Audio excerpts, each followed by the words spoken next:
In this guide, I'm going to show you how to factory reset Chromebook without signing in. This is Aiden from JustPause, and before we get into this guide, make sure to like the video and subscribe to the channel with all notifications on. It really does help with the channel, and it lets us know that you want more content like this, so we greatly appreciate it. If at any point throughout this guide you did have any questions, just ask them down in the comment section below and we can help you out further. I'm going to be doing my best to reply to every single comment down there. Now, if you're on the sign-in screen right now, you need to press Shift, Control, Alt, and R at the exact same time on your keyboard.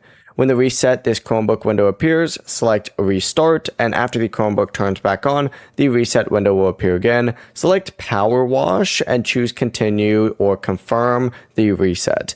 Keep in mind that this will remove all of your local files, all of your user accounts, and all of your settings stored on the Chromebook. The device will then begin resetting and restart automatically, and once it finishes, you'll return to the setup screen and can configure the Chromebook again. The process is as simple as that. Before you do leave, make sure to like the video and subscribe to the channel with all notifications on. It really does help with the channel, and it lets us know that you want more content like this. We'd greatly appreciate it. And if at any point throughout this guide you did have any questions, just ask them down in the comment section below and we can help you out further. I'm going to be doing my best to reply to every single comment down there. Peace.